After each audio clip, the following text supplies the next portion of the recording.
जय हिंद मित्रांनो, स्वागत आहे आपलं द गुरुजी यूट्यूब चॅनलवर। मित्रांनो, सध्या महत्त्वाचं एक पत्र सध्या शिक्षण आयुक्त कार्यालयाच्या वतीने सध्या निर्गमित करण्यात आलं आहे।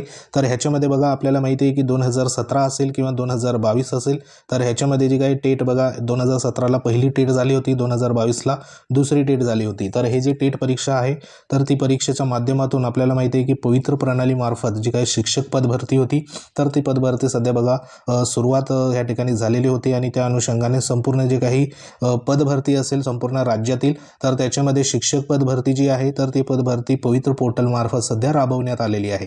मग ह्याच्यामध्ये पवित्र पोर्टल मार्फत जे काही पद भरती राबवत असताना बघा जे सध्या टेट परीक्षेमध्ये मिळवलेले जे काही गुण असेल एकूण गुण, तर त्या गुणानुसार आपल्याला पवित्र प्रणाली मार्फत शिक्षक पद भरतीसाठी सध्या बघा प्रेफरन्स सध्या जनरेट होतात, बरोबर, प्राधान्यक्रम जनरेट होतात आणि त्या प्राधान्यक्रमानुसार संपूर्ण महाराष्ट्रामधील जे काही जिल्हे येतात तर त्या जिल्ह्यामधून जे काही आस्थापना असेल त्याच्यामध्ये बघा जिल्हा परिषद असेल, मनपा असेल, नपा असेल, तर ह्या जे काही आस्थापना असेल बघा खाजगी शैक्षणिक संस्था असेल अनुदानित, तर इथं प्रेफरन्स सध्या बघा उमेदवार देत होता आणि इथे जे काही प्रेफरन्स दिल्यामुळे त्यांना बघा जे काही प्रत्येक उमेदवाराला बाकीच्यांना 100 प्रेफरन्स आले होते, बाकीच्यांना 200, बाकीच्यांना 50 अशा पद्धतीने जे काही प्रेफरन्स होते तर संपूर्ण उमेदवारांनी प्रेफरन्स सध्या बघा सर्वेच्या सर्वे लॉक केलेले होते आणि त्या अनुषंगाने त्यांचं जर सध्या बघा जी काही मेरिट होती तर ती मेरिट म्हणजे टेट परीक्षेच्या मिळालेले जे काही मार्क होते तर त्या अनुषंगाने सध्या झालेली होती। मग त्याच्यामध्ये काही उमेदवारांचा स्वतःचा जो काही जिल्हा होता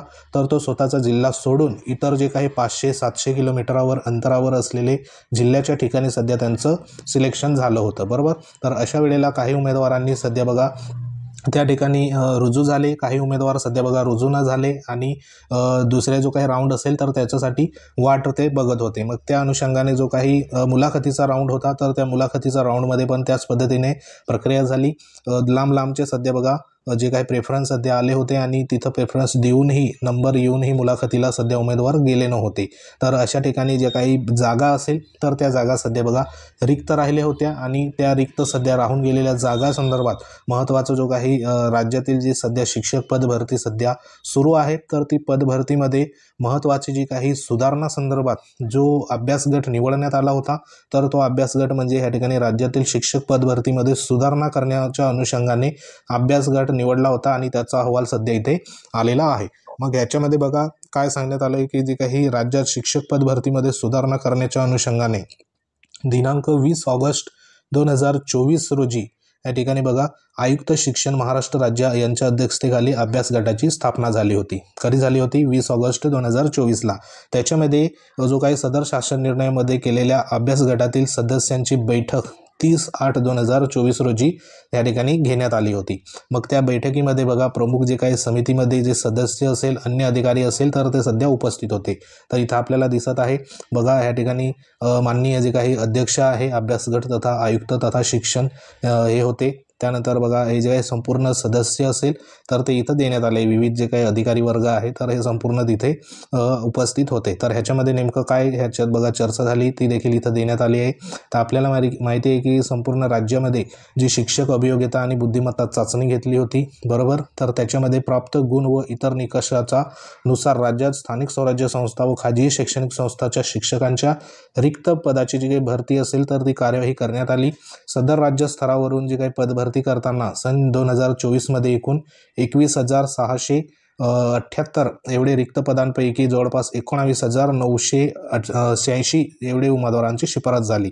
म्हणजे 21,600 या ठिकाणी 78 जे काही वेकन्सी होती त्याच्यामधून 19,986 एवढे उमेदवारांची सध्या शिफारस झालेली आहे आणि ही पद भरती करताना स्थानिक स्वराज्य संस्थात निवड झालेले उमेदवारांना प्रचलित तरतुदीनुसार या ठिकाणी बघा सर्व जिल्ह्यासाठी पात्र ठरवल्यामुळे उमेदवारांची त्यांनी दिलेल्या प्राधान्यक्रमानुसार उमेदवारांची निवड प्रक्रिया केल्यानंतर उमेदवारांना स्वतःच्या जिल्ह्यात या ठिकाणी बघा बदल करून मागणी करणे, निवड झालेल्या पदावर रुजू न होणे, तसेच खाजगी शैक्षणिक संस्थेसाठी निवड झालेल्या प्राधान्यक्रमानुसार मुलाखतीस उपस्थित न राहणे इत्यादी बाबी सध्या बघा निदर्शनास आलेल्या आहे। म्हणजे इथे ज्या काही बाबी होत्या तर त्या म्हणजे स्वतःच्या जिल्ह्यात बघा निवड न झाल्यामुळे उमेदवारांची दूरच्या जिल्ह्यामध्ये सध्या बघा निवड झाली, तर त्याच्यामध्ये उमेदवाराकडून स्वतःच्या जिल्ह्यात बदल करून मागणी करणे, तसंच बघा निवड झालेले जे काही पद असेल तर त्याच्यामध्ये लांब त्या ठिकाणी निवड झाल्यामुळे रुजू न होणे, तसेच शैक्षणिक संस्थेमध्ये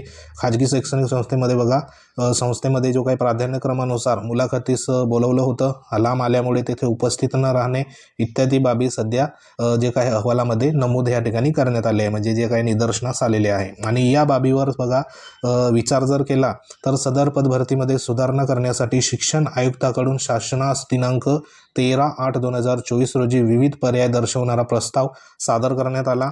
सदर प्रस्तावामध्ये विविध पर्यायावर अभ्यास करून तो पर्याय योग्य किंवा अयोग्य सुचवण्याचे शासनाने जे काही महत्त्वाचा शासन निर्णय होता तर तो 20/8/2024 अन्वये अभ्यासगट सध्या नेमण्यात आला होता। म्हणजे हे जे पदावर रुजू न होणे, बरोबर, मुलाखतीला उपस्थित न राहणे किंवा मग हे जे सध्या मुद्दे त्यांच्या लक्षात आले त्यानुसार संबंधित जे काही अहवाल होता तर तो अहवाल सध्या बघा सादर करण्यात आला होता। ह्याच्यामध्ये शिक्षण आयुक्त शासन दिनांक 13/8/2024 रोजी एकूण 5 पर्यायावर सध्या बघा सांगोपांग विचार सध्या करण्यात आले होते। म्हणजे इथे 5 जे घटक होते तर त्याच्यावरती सध्या चर्चा झाली होती। मग त्याच्यामध्ये महत्त्वाचा जो काही पर्याय क्रमांक 3 नंबरचा होता, म्हणजे एकूण 5 मुद्दे होते, त्याच्यामधून पर्याय क्रमांक 3 मध्ये मुद्दा काय होता की हा उमेदवारांच्या जिल्हा निवडण्याचे स्वतंत्र देऊन त्या जिल्ह्यातील रिक्त पदासाठी उमेदवारांना विचारात घेतल्यास उमेदवार त्यांच्या सोयीच्या जिल्ह्यात निवडले जातील।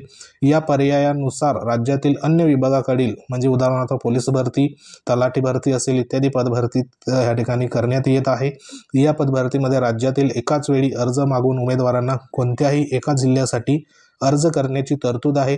त्यामुळे निवड प्रक्रियेत क्लिष्टता येत नाही व उमेदवार निवड झाल्यावर रुजू होण्याची शक्यता देखील अधिक राहील।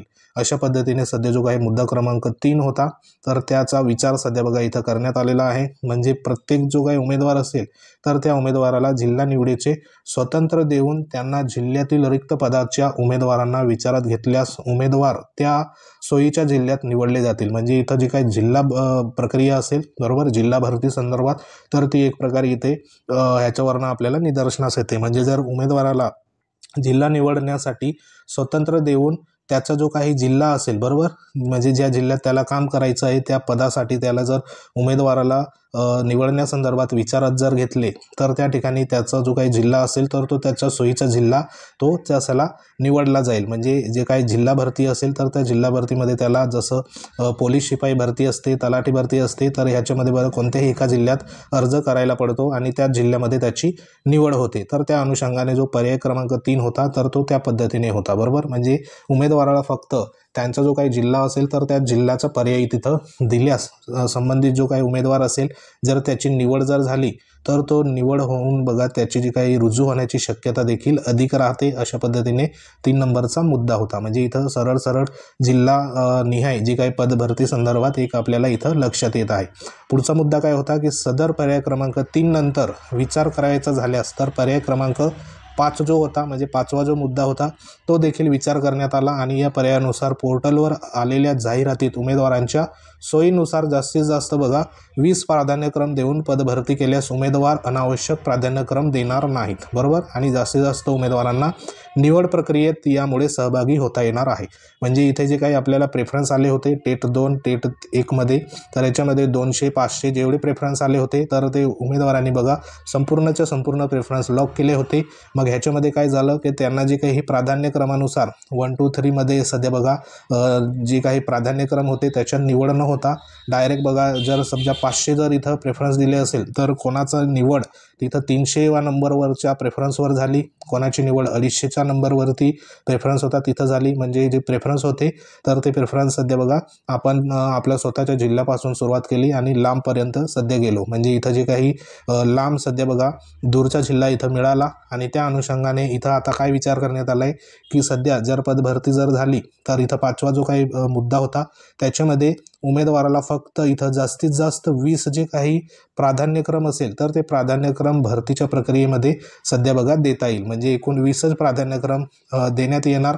त्याच्यामुळे बघा अनावश्यक प्राधान्यक्रम इथं जे उमेदवार असाल तर ते सध्या देणार नाही आणि जास्तीत जास्त उमेदवारांना निवड प्रक्रियेमध्ये सहभाग नोंदवता येणार आहे.